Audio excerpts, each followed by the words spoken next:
आपल्या भारतीय आध्यात्मिक परंपरेमध्ये गुरुचरित्र या ग्रंथाला अनन्यसाधारण महत्त्व आहे.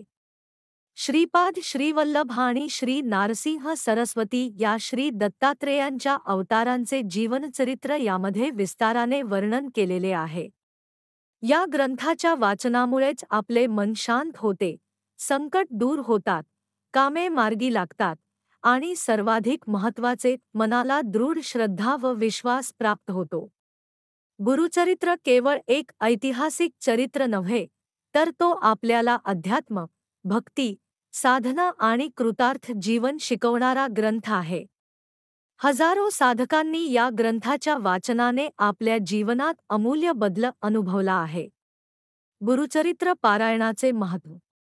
एक शुद्ध श्रद्धा. या ग्रंथाचे वाचन करताना मन शुद्ध ठेवणे सर्वात महत्त्वाचे.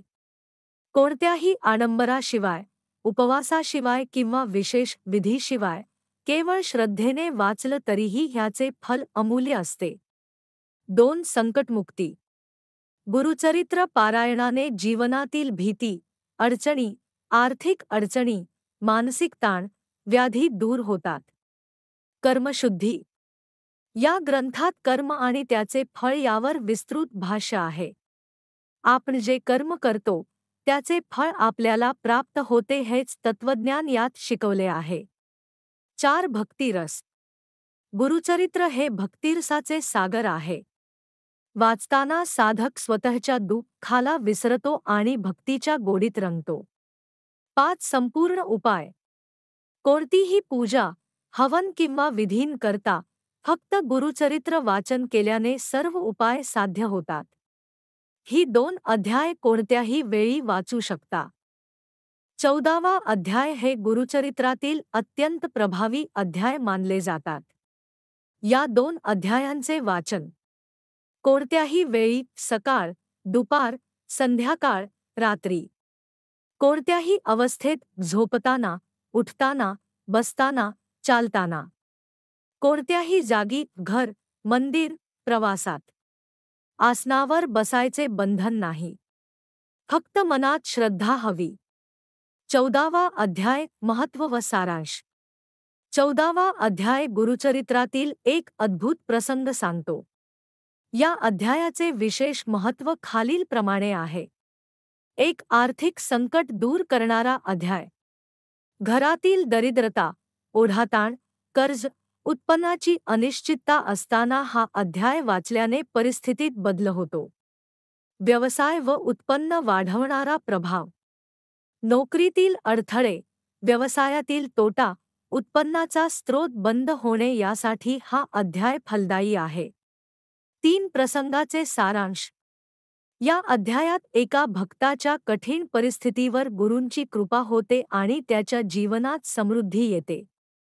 श्री नारसिंह सरस्वती आपल्या भक्ताच्या घरात जाऊन त्याचे कष्ट पाहतात, त्याला आशीर्वाद देतात आणि दारिद्र्य नष्ट करतात. 4. आध्यात्मिक संदेश. गुरुचरणांवर श्रद्धा ठेवल्यास काहीच अशक्य नाही. 14वा अध्याय वाचल्याचे फायदे. अडलेली कामे मार्गी लागतात. कर्जमुक्ती होते. उत्पन्नाचे नवीन मार्ग खुलतात. मानसिक ताण कमी होतो. घरात समाधान येते. अन्नधान्याची कमतरता नाहीशी होते. 14वा अध्याय गुरुचरित्रात कुठे आहे? गुरुचरित्राच्या मधल्या भागात, मध्य पर्व, हा अध्याय श्री नारसिंह सरस्वती स्वामींच्या कृपाप्रसंगांचे वर्णन करतो. विशेषतः आर्थिक अडचणीत सापडलेल्या भक्तावर गुरूंनी केलेल्या कृपेचा हा प्रसंग आहे. 14व्या अध्यायाचा कथासारांश. एक भक्त खूप गरिबीत होता. घरात दारिद्र्य होते, उपासमार होत होती, सगळीकडे निराशा पसरली होती. तो मनोभावे गुरूंना शरण गेला आणि त्याच्या दारिद्र्याचा निवारा करण्याची विनंती केली. श्री नारसिंह सरस्वती स्वामींनी त्याच्या घरी येऊन त्या भक्ताचे दुःख बघितले. गुरूंनी आशीर्वाद दिल्यावर काहीच दिवसात परिस्थिती बदलली. अन्नधान्याची समृद्धी झाली. घरात लक्ष्मीचा वास झाला. कर्जमुक्ती झाली. जीवनात आनंदाचे दिवस आले. हा प्रसंग फक्त आर्थिक प्रगतीच नव्हे तर शरणागत भक्तावर गुरूंची अमृत समान कृपा दाखवणारा आहे. 14व्या अध्यायाचे महत्त्व. आर्थिक संकटांपासून मुक्ती. उत्पन्नाचे स्रोत खुलणे. घरातील अडचणी आणि ओढाताण कमी होणे. उत्पन्न वाढणे. उपासमारी दूर होणे. मनाला आश्वासन व धैर्य मिळणे. कर्जमुक्तीचा आशीर्वाद. भविष्य सुरक्षित होणे. 14व्या अध्यायाचे वाचन केल्याने काय अनुभवता येते? ज्यांच्या नशिबात दरिद्रता, आर्थिक फटका किंवा सत्त पैसा हातातून निघून जाणं असतं, त्यांना विशेष फळ मिळतं. काही साधकांनी सांगितलं की सातत्याने वाचन केल्यावर उत्पन्न वाढायला सुरुवात झाली. हे वाचन कर्मठिणतेतून मार्ग शोधण्याची शक्ती देते. कधीही संपणाऱ्या खर्चाला मर्यादा येते. विशेषतः शेतकरी, व्यावसायिक, उद्योजक यांनी या अध्यायाचा पाठ नियमित करावा. 14व्या अध्यायाचे वाचन केल्यावर विशेष मंत्र. श्री गुरुदेव दत्त. हा मंत्र वाचनाच्या सुरुवातीला आणि शेवटी 11 वेळा म्हणा. 14व्या अध्यायाचा भावार्थ. श्री नारसिंह सरस्वती सांगतात, जेव्हा संकट येते तेव्हा धीर सोडू नकोस. मी तुझ्या मागे उभा आहे. श्रद्धा ठेव, संकट जाईल. हेच या अध्यायाचं मुख्य तत्वज्ञान आहे. दुसरा अध्याय आहे जो तुम्हाला वाचायचा आहे तो आहे 18वा अध्याय. 18वा अध्याय महत्त्व व सारांश. 18वा अध्याय गुरुचरित्रातील एक अतिशय पवित्र प्रसंग सांगतो. या अध्यायाचे वाचन जीवनात सकारात्मक बदल घडवते. एक संकटमुक्तीसाठी सर्वश्रेष्ठ अध्याय. आयुष्यातील अनेक अडथळे, संकटे, काळजी दूर करण्याची अद्भुत क्षमता या अध्यायात आहे. सर्व कामांमध्ये यश देणारा अध्याय. मनात ठरवलेले कामे, इच्छा पूर्ण होतात. 3 प्रसंगाचे सारांश.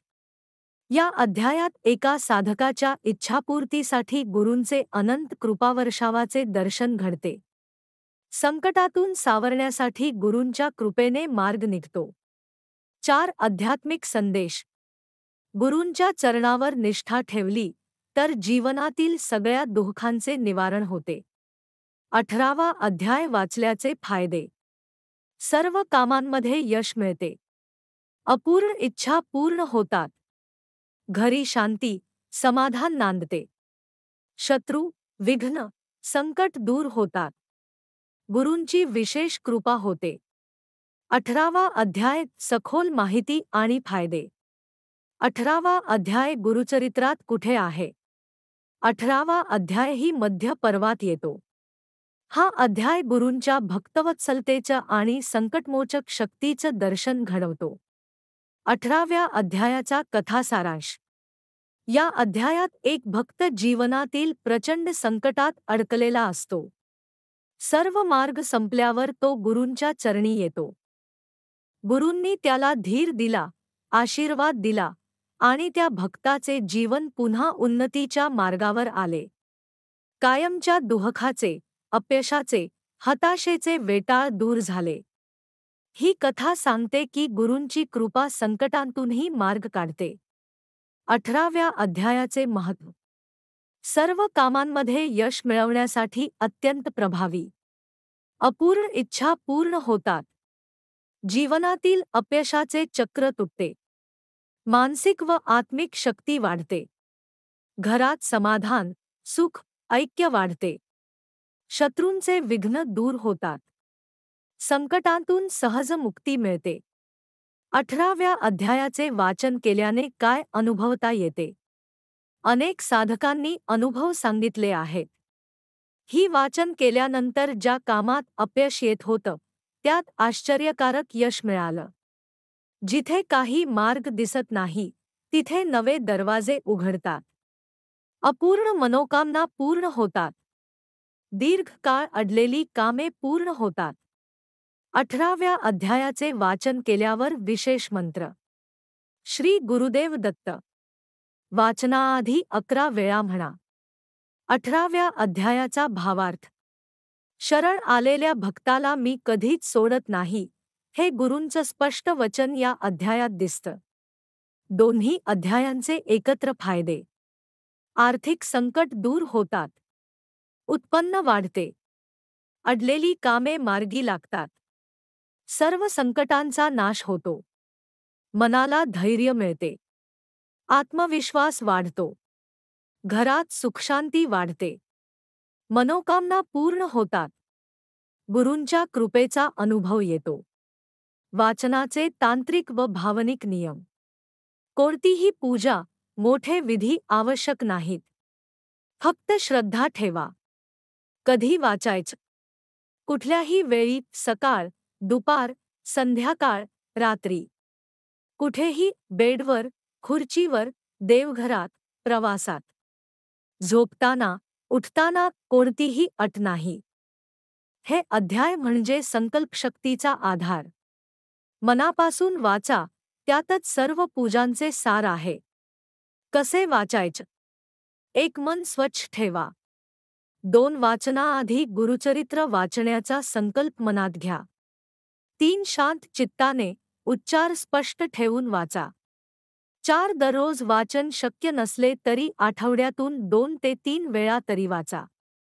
5. वाचन झाल्यावर 2 मिनिटे डोळे बंद करून गुरूंचा स्मरण करा. हे 2 अध्याय वाचताना काय करावं न करावं. कोणतीही विशेष पूजा, अभिषेक करायची गरज नाही. अन्य सेवा, विधी, अनुष्ठान करता फक्त वाचन करा. श्रद्धा आणि समर्पण यावर भर द्या.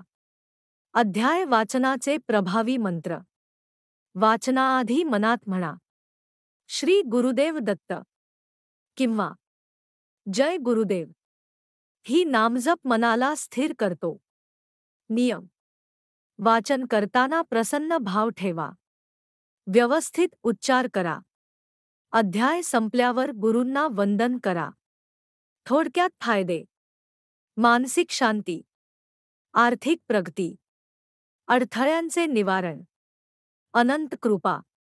सुखसमाधान. म्हणूनच गुरुपौर्णिमेपर्यंत रोज वाचा. फक्त हे 2 अध्याय. कुठल्याही अवस्थेत, कुठल्याही वेळी, कुठेही श्रद्धेने वाचन केल्याने नक्कीच सगळ्या मनोकामना पूर्ण होतील.